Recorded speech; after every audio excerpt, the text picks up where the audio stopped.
Today I want to talk to you guys about a dangerous wiring situation in old homes. Out here in Western Canada, we call them character homes. I've come to learn out in Eastern Canada, you guys call them century homes. The reason I want to tackle this issue today is because in the past I have witnessed it not being reported on correctly to help realtors sell houses. So let's have a look at what I'm talking about. All right, guys, this is another addition to the knob and tube wiring situation in older homes. If your inspector reports on ungrounded receptacles, that is a pretty good indication that there's knob and tube left in the walls. Obviously needs to be investigated further by an electrician to confirm that, because there was a situation in the 50s and 60s where there was a two-wire circuit with no ground. However, like I said, in older houses, it's almost a lock, but you do need an electrician to verify this. So again, if you find ungrounded receptacles in 100-year-old houses, generally speaking, you should be an electrician to verify if there's knob and tube. Okay, and I just quickly, before we go any further, I just want to show you guys what knob and tube wiring looks like in the open air. To just give you guys an idea what that stuff looks like, it is live. As you can see over here, it is obviously feeding that light. So we know it's live. I don't even need my voltage meter. And then on top of that, they've actually spliced into it right there. And that's an absolute no-no as well. Right, so just a bit of a recap here. This knob and tube wiring is dangerous because the outer protective layer, the sheathing, is made from natural rubber that comes from a rubber tree. And over the decades, the natural oils in that protective sheathing have dried out, and now that protective layer becomes very hard and brittle, and it can break and flake off. Now, in our older homes, they were insulated with sawdust in the walls and in the attic spaces. And so what happens is when that outer protective layer flakes off, you now have an exposed energized copper conductor that can potentially be next to sawdust insulation that has an extremely low flash point, and that's how it starts fires. So in houses built between 1880 and 1940 approximately, if your home inspector encounters ungrounded receptacles, it is a very good idea to get an electrician to investigate further. It doesn't matter if your home inspector tells you to do that or not. I'm telling you guys, if you encounter ungrounded receptacles in a house built between 1880 and the 1940s, get an electrician to investigate it further. Now, like I also said earlier in one of those clips, if you encounter ungrounded receptacles in a home that was built in the 1950s and 1960s, that's a totally different situation. That was a two-wire circuit with no ground, and that is not anything to do with knob and tube, and that situation can be rectified with faceless GFCIs at the panel, or some electricians will go down the road of putting a GFCI receptacle at the first outlet on that circuit to protect that circuit. So those are two different situations based on when the home was built. Okay, so I got a little realtor story to go along with today's episode, as usual.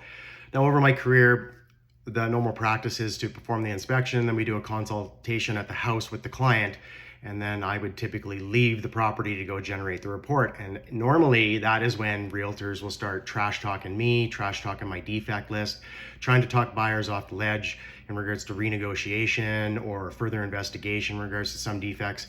However, today's story to go along with this episode is in regards to a husband and wife realtor team that didn't even wait for me to get off the property. So I'm just gonna pop up a quick text here. This is to the client. It's a family friend, and I just said, hey, just wanted to give you a heads up. Your deal from all those years back is going to make it into the series. The knob and tube situation where I went outside to get a tool for my Jeep, and the realtor lied to you and said there was no knob and tube. The client responds back, thanks for the heads up. Yeah, fair enough. We would never go with them again.